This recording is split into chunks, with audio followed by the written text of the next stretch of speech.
अतीक को जब गोली लग रही थी धड़े धड़े धड़े पोज, भाई साहब फिल्म की शूटिंग चल रही थी। आप एक चीज बताइए कि इससे पहले कभी देखा है आपने फिल्मों के अलावा? मुझे तो लगता है उत्तर प्रदेश के माननीय मुख्यमंत्री जी आजकल हिंदी मूवी ज्यादा देख रहे हैं, तभी वही पोज दे रहे हैं। अच्छा एक चीज बताइए, कुलदीप संगर ने हमला किया नहीं था पहले, भैया रेप किया, बाद में घर वालों को मार दिया, ये तो चलता रहता है। उन्नाव में तो ये सब चलता रहता है। महाराष्ट्र में माननीय गृह मंत्री जी जैसा के पापा रैली कर रहे थे, 11 लोग मर गए, उस पर कोई टीवी पैनल वाला नहीं बोल रहा है। सब अतीक अहमद चला रहे। ये सरकार ना किसान की सुनती है ना जवान की सुनती है तो सिर्फ और सिर्फ बजरंग दल और आरएसएस वालों की सुनती है। साहब राम राज्य की परिभाषा क्या है? यही कि 2 को मारो 3 पैदा करो, ये राम राज्य है। और राम राज्य में मतलब कि क्या है कि मुसलमानों को ही मारो।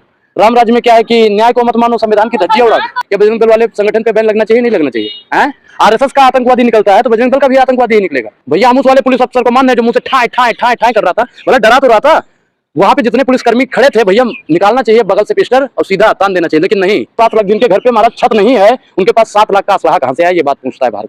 उनको रिमांड पे ले जाना चाहिए, उनको जेल में प्रशासन भेज देती है। योगी जी माफिया नहीं, आप बता दीजिए उन पे कितने आरोप लगे हैं? 70 से ज्यादा मुकदमे उन पे हैं। एक चीज बताइए, 70 से ज्यादा मुकदमे हैं नहीं है? बोलिए, उस पर कोई नहीं बोलेगा। अगर वही कानून होता ठोक दो तो भैया आज कहाँ होते हैं? जैसा के पापा कहाँ होते? बताइए आप लोग कहाँ पे होते हैं लोग? ये लोग भी आज मिटिया मेट होते। भारतीय जनता पार्टी को दलाली करने के लिए जितना पैसा आपको मिला है। अनुराग जी क्या कहेंगे, जो उत्तर प्रदेश के मुख्यमंत्री हैं वो कहते हैं कि जो वहाँ की जो गुंडा है उनको मिट्टी में मिला देंगे, और आपने हाल ही में देखा होगा कि असद का इनकाउंटर हुआ, उसके बाद उनके पिता अतीक की पुलिस की मौजूदगी में हत्या हो जाती है। इसका आपका क्या कहना है? ये देखो कोई नया नहीं है, ये उत्तर प्रदेश के सरकार में और पुलिस की कस्टडी में कई बार हो, ये कोई नया खेल तो है नहीं। ये गृह मंत्री जी के मुंह पे एक चाटा है और माननीय मुख्यमंत्री जी के भी मुंह पे एक चाटा है। प्रशासन द्वारा मारा गया है। ये धुआं एक घर से उठा है और ये पूरे देश में ना छा जाए तो कहना। जब तक सब एकजुट होकर बोलेंगे नहीं ना तब तो ये किसी की भी बारी आ सकती है। अतीक और अशरफ कोई वो नहीं है, हमें भी मार सकते हैं, आपको भी मार सकते हैं। क्योंकि जब सिस्टम पे भ्रष्ट लोग बैठ जाएंगे, गुंडे मावलिया बैठ जाएंगे, तो भैया तो मारने का ही काम करेंगे और तो उनको कोई काम है नहीं। कल तक जो बिलबिलाया करते थे संसद में, आज वही बैठ गए हैं तो वो तो करेंगे ना। जिससे भैया मठ ना सुधरा वो राज्य सुधार पाएगा? आपको लगता है पत्रकार महोदय? हैं? तो योगी जी को इस्तीफा दे देना चाहिए और 356 के तहत वहां पे राष्ट्रपति शासन लग जाना चाहिए। क्योंकि अब वहां पे मतलब योगी जी के बस की बात है नहीं। योगी जी जब तक ठीक थे जब तक वो कुछ करने के लायक थे। योगी जी को हमने एक बार मौका दिया, हमने सोचा कुछ करेंगे, दोबारा मौका दे दिया कि कुछ करेंगे, लेकिन वो कुछ करने के लायक नहीं है। योगी जी बेहिसाब हसरतें न पालिए और अब इस्तीफा दे दीजिए, बस इतना ही कर। योगी जी तो माफियाओं को मिट्टी में मिला रहे हैं। फिर योगी जी माफिया नहीं, आप बता दीजिए उन पे कितने आरोप लगे हैं? 70 से ज्यादा मुकदमे उन पे हैं। एक चीज बताइए, 70 से ज्यादा मुकदमे हैं नहीं है? बोलिए, उस पर कोई नहीं बोलेगा। अगर वही कानून होता ठोक दो तो भैया आज कहाँ होते? हैं? जैसा के पापा कहाँ होते? बताइए आप लोग कहाँ पे होते हैं लोग? ये लोग भी आज मिटिया मेट होते। लेकिन तब कानून का राज था और इस सरकार ने कानून की धज्जियां उड़ा दी है, बाबा साहब की धज्जियां उड़ा दी है, संविधान की धज्जियां उड़ा दी, लोकतंत्र की तो ऐसी तैसी कर ही दिया है इन्होंने। 2017 से अभी तक एक भी दंगा नहीं हुआ यूपी में। हाँ, दंगा करने वाले लोग जब सिस्टम पे बैठ गए हैं तो दंगा कैसे होगा भैया? आप बताए। एक चीज बताइए कि आपके हाथ में हथियार था, हैं? और फिर आपके हाथ में माइक आ गया, तो दोनों में फर्क है ना। पहले दंगा करते थे, अब सिस्टम पे बैठ गए हैं तो सिस्टम पे बैठ के दंगा करवा रहे हैं। 22 साल के लड़के को चारा बना रहे हैं, 18 साल के लड़के को चारा बना रहे हैं। अरे भैया उसके माँ से पूछो ना, उसके माँ का इंटरव्यू लो ना आप लोग, कितना अंदर मतलब उसके दुख है। जो लोग आज खुशी हो रहे हैं ना, बहुत बढ़िया किया। और कुछ लोगों को तो मैंने स्टेटस ऐसा देखा है जो लगा रहे हैं बच्चों से गलती हो जाती है। अरे भैया उनके माई बाप से पूछो ना क्या गलती उसने करके बैठ गया है। अब उसको बताइए उसको कौन सी सजा मिलनी चाहिए। हम तो आज नहीं कहते कि उसका इनकाउंटर करो, बिल्कुल नहीं। उसे भी कानून के दायरे में ही सजा मिलनी चाहिए। उसको कानून 10 साल की, 20 साल की, 50 साल की उम्र कैद या फांसी दे, उसे सजा कानून देगा। हम नहीं कहते इनकाउंटर करो वहां पे। लेकिन प्रशासन क्या कर रहा था? हाँ तो भैया हम उस वाले पुलिस अफसर को मान रहे जो मुंह से ठाए ठाए ठाए ठाए कर रहा था, बोला डरा तो रहा था। वहां पे जितने पुलिसकर्मी खड़े थे भैया निकालना चाहिए बगल से पिस्टल और सीधा तान देना चाहिए, लेकिन नहीं, कोई नहीं बोल रहा था। हैं? सब शांत खड़े थे, सब अपने बचाव में खड़े थे। और वो गोली महाराज सही थी। गोली पहचान नहीं थी कि अतीत को लगना है, गोली पहचान नहीं थी अशरफ को लगना है। ये कहीं ना कहीं सिस्टम पे बेईमानी है। और 7-7 लाख जिनके घर पे महाराज छत नहीं है उनके पास 7 लाख का असलाह कहां से आया, ये बात पूछता है भारत। उनको रिमांड पे ले जाना चाहिए, उनको जेल में प्रशासन भेज देती है। इसमें भी कहीं ना कहीं बेईमानी है। उमेश पाल की मां दुआएं दे रही हैं कि उनको जो न्याय मिल चुका है। अरे देखिए, न्याय कानून देता है। अगर आपको कानून पे विश्वास नहीं है बंद करवा दीजिए। हम टैक्स भैया किस लिए देते हैं? आप हमारा टैक्स भले ही बढ़ा देते हो, हम तब भी नहीं पूछते हैं कि आपने टैक्स क्यों बढ़ाया। हम सोचते हैं टैक्स इसलिए बढ़ा होगा ताकि पुलिस और फोर्स मजबूत होगी, टैक्स इसलिए बढ़ा होगा कि जज साहब जल्दी हमारे हक में फैसला सुनाएंगे। लेकिन नहीं, सबके सब सो रहे हैं। जज साहब की नियुक्ति बंद होनी चाहिए, नहीं होनी चाहिए। जितने भी पुलिस वाले वहां पे 17 थे उनको भैया सस्पेंड कर दिया है, बर्खास्त कर देना चाहिए हमेशा के लिए कि तुम्हारी मौजूदगी में ऐसी घटना हो जाती है और तुम मुंह पे ताला लगा के बैठ जाते हो। ये पुलिस वालों की नपुंसकता है या नहीं, बताइए। बताया जा रहा है कि अतीक अहमद का जो तार जुड़ा हुआ था लश्कर तैयबा से जुड़ा हुआ था। और इनके तार कहाँ से जुड़े हुए हैं? इनके तो बजरंग दल वालों से जुड़े हैं ना। क्या बजरंग दल वाले संगठन पे बैन लगना चाहिए, नहीं लगना चाहिए? हैं, आरएसएस का आतंकवादी निकलता है तो बजरंग दल का भी आतंकवादी ही निकलेगा। हैं, अरे भैया बजरंग दल और आरएसएस का क्या काम है इस देश में? आतंक फैलाना। हैं, बोलिए पत्रकार महोदय, आप पढ़े लिखे पत्रकार हो, बोलो ना क्या काम है इनका? कोई नहीं बोल रहा है उस पर। उत्तर प्रदेश राम राज्य की ओर बढ़ता जा रहा है। राम राज्य की परिभाषा क्या है? यही कि 2 को मारो 3 पैदा करो, ये राम राज्य है। और राम राज्य में मतलब कि क्या है कि मुसलमानों को ही मारो। राम राज्य में क्या है कि न्याय को मत मानो, संविधान की धज्जियां उड़ा दो। तो माफिया था ना। हम क्या माफिया मैडम कोई भी हो, माफिया कोई भी हो, हम माफिया के पक्ष में नहीं।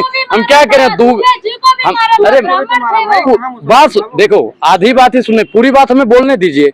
या ऐसा करिए, आप हमारे बगल में आके आप ही बोल दो, हमें बोलने की जरूरत ही नहीं है। मुसलमान वाली बात गलत बोल रहे हैं। अरे हम भैया पूरी बात बोलने देंगे, मारा गया था। आप बोलते रहिए और बोलिए। और कुछ बोलना है आपको? पेट भर गया, पेट भर गया। शाम को 5,000 खाते में आ जाएंगे, पेट भर गया होगा अब आपका। सुनिए, दुबे जी को भी मारा गया है। सुनिए, हम कह रहे हैं कि दुबे जी को मारा गया, ठीक, लेकिन क्या दुबे जी को मार के या फिर अतीक अहमद को मार के, उमेश पाल को मार के संविधान और न्याय मजबूत हो पाएगा? बताइए। अतीक अहमद ने मारा ना, इनके भाई ने मारा ना। गलत है, मैं तो कहता हूँ गलत है, गलत है, उसको कोर्ट सजा देगी। मैं कह रहा हूँ कोर्ट सजा देगी, कोई भी हो। मुझे भी अगर कोई यहाँ पे मार के चला जाता है तो मैं नहीं कहता हूँ कि उसका इनकाउंटर करो, नहीं, उसको भी कोर्ट ही सजा देगा। कोर्ट है उसके लिए। अब आप लोग कोर्ट को मजाक बना के। कल उन्नाव जो रेप पीड़िता थी उसके परिवार पे हमला हुआ है, क्या कहेंगे? भैया देखो, उनके कुलदीप संगर ने हमला किया नहीं था पहले, भैया रेप किया, बाद में घर वालों को मार दिया। ये तो चलता रहता है। उन्नाव में तो ये सब चलता रहता है। महाराष्ट्र में माननीय गृह मंत्री जी जैसा के पापा रैली कर रहे थे, 11 लोग मर गए, उस पर कोई टीवी पैनल वाला नहीं बोल रहा है। सब अतीक अहमद अतीक अहमद अतीक अहमद चला रहे। महाराज कब तक दावा कर रहे हैं ना कि हमने सारे माफिया मिट्टी में मिला दिया। ये भैया जैसा के पापा बिहार में गए थे, कहे दंगाइयों को उल्टा टांग देंगे। अरे भैया मौर्य जी को, तिवारी जी को कब उल्टा टांगोगे? बताओ, उल्टा टांगने का काम आप कब करोगे? कोई नहीं उल्टा टांग कर रहे हैं। इनके बिल्किस बानो के अपराधियों को आप उल्टा कब टांगोगे? वही तो हम बार बार पूछते हैं। उल्टा ये नहीं टांगेंगे, ये उल्टा सिर्फ और सिर्फ मुसलमानों को ही टारगेट करने का काम कर रहा है। हम कह रहे हैं कि कानून सबके लिए बराबर है, हिंदू हो, मुस्लिम हो, सिख हो, ईसाई हो। अगर गलत करने वाला हिंदू हो या मुसलमान हो, आप सजा दीजिए, लेकिन कोर्ट देगा। पुलिस प्रशासन भी प्रताड़ित कर मार देती है। अतीक के बेटे को कहती है अपनी हम सुरक्षा के लिए इनको मार दिए थे। अब एक चीज बताइए, जब असरद के और उनके भाई के अतीक को जब गोली लग रही थी, धड़े धड़े पोज, भाई साहब फिल्म की शूटिंग चल रही थी। आप एक चीज बताइए कि इससे पहले कभी देखा है आपने फिल्मों के अलावा? मुझे तो लगता है उत्तर प्रदेश के माननीय मुख्यमंत्री जी आजकल हिंदी मूवी ज्यादा देख रहे हैं, तभी वही पोज दे रहे हैं। अच्छा एक चीज बताइए, कैमरा है ना, हम जिस तरह मुंह घुमाते हैं ठीक उसी प्रकार कैमरा घूम जाता है, ठीक उसी प्रकार वहां पे मीडिया। एक तो पुलिस वाला एक मोटा गंजा सा है, उसमें आपने देखा होगा, अगर ध्यान से देखोगे ना, वो बार बार ऐसे देख रहा है कि पीछे से आ रहा है नहीं आ रहा, आ रहा है नहीं आ रहा। जब तक वो आता है नहीं, यूं हो जाता है कि महाराज कभी हमें गोली ना लग जाए। बताओ ये बेईमानी है नहीं है? आप अपनी सुरक्षा के लिए उसके बेटे को मार देते हो, क्या उस समय उसकी सुरक्षा के लिए आप उनको नहीं मार सकते थे? बताइए, क्या आप रिवॉल्वर नहीं निकाल सकते थे? बताइए पत्रकार महोदय। ये तो वही बात हुई ना, जिस तरीके से प्रशासन ने उसे पकड़ तो लिया। अरे पकड़ लिया, बहुत बहुत बढ़िया काम किया भैया। उन तीनों लड़कों को भारत रत्न दे दो और इन जितने भी पुलिस वाले वहां पे थे उनको भी पुरस्कार दे दो। आप कह रहे हो कि जो नहीं पकड़ के, वही तो कह रहे हम ये नहीं कह रहे हैं, हम ये नहीं कह रहे कि मार दो। आप उनके बेटे को कह रहे हो कि भैया हम 50 जनों के बीच में खड़े हैं, आज हम बहुत बड़े बब्बर शेर हो गए कि आप लोगों पे हमला कर देंगे। उनके लौंडे को मार दिया गया ढेर। डैनी का बेटा शेर और अतीक का बेटा ढेर, यही प्रशासन कर रही है, चुन चुन के मार रही है। दंगाइयों को भैया कोर्ट पे इनको विश्वास नहीं है तो वहां पे राष्ट्रपति शासन लग जाना चाहिए। और माननीय द्रौपदी मुर्मू जी से भी कहना चाहते हैं कि अब योगी जी का सिस्टम खत्म हो गया, अब योगी जी को इस्तीफा दे देना चाहिए ताकि आने वाले समय में किसी और का घर न जले। अजय मिश्रा टैनी के बेटा तो माफिया नहीं है, एक मंत्री के बेटा है। मंत्री का बेटा है साहब, यह बेईमानी है आपकी। गाड़ी किसानों के ऊपर चलती है, वो बेईमानी नहीं है? किसान इस देश के नहीं है क्या? ये सरकार ना किसान की सुनती है ना जवान की सुनती है तो सिर्फ और सिर्फ बजरंग दल और आरएसएस वालों की सुनती है साहब।